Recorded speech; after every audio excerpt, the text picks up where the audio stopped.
It's another year of the Paddle the Canal Challenge. I'm at the Port of Hoodsport as we get ready for Fjordin Crossin. And we started doing it, I think the first year we maybe had 20 kayakers following us. Now we're up to almost 200. Every year on the shores of the Hood Canal, a Scandinavian tradition gets a Pacific Northwest twist. It's called Fjordin Crossin, and in 2026, it turns 8 years old. This is the 8th year that we'll be having Fjordin Crossin in 2026.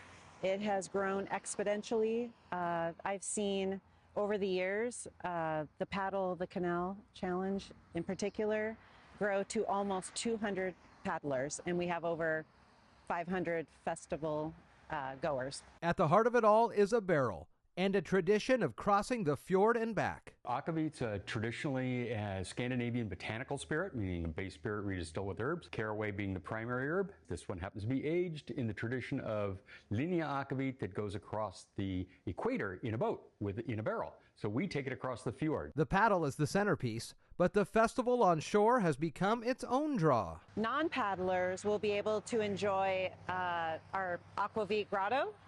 We'll have seating all along the beach. We'll have over 20 vendors, and we'll have kid activities over at the grocery store. They will be able just to walk the beach and be engrossed in the whole festival. And after 8 years, it's pulling in people from well beyond Mason County. People definitely are coming throughout our own Washington state and our own county, of course, but I do see on our registrations already that we have folks coming from Portland, and I think I saw someone coming from Idaho. Aquavit itself isn't exactly a household name in the U.S., but here on the Hood Canal, it fits. It's not a super well-known spirit around the world. It's very traditional in the Nordic countries, and fortunately, we have a fairly reasonable amount of historically Nordic people in the Pacific Northwest. They settled here, and so this fits right in. As for when you actually drink the stuff, well, there's a saying for that.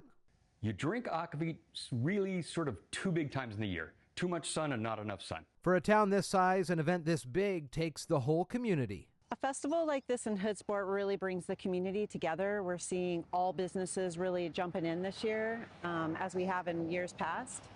It really brings a small community together when we have over 500 people coming. It also takes serious planning. With nearly 200 boats hitting the water in a few hours, organizers have built out a full safety net. Distance on the water is very deceptive. It looks like, oh, I'll just paddle out there and turn around and come back.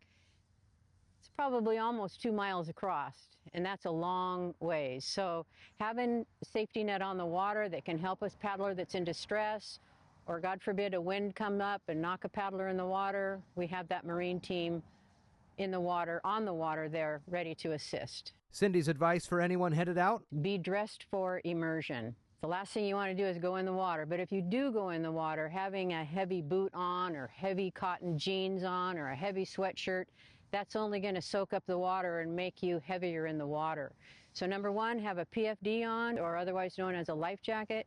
And dress for immersion, dress for getting wet. From a single rowboat with a barrel to almost 200 kayakers and a beach full of neighbors and friends, Fjordin Crossin has become something Hoodsport waits all year for. The 8th annual Fjordin Crossin lands at the Port of Hoodsport in 2026.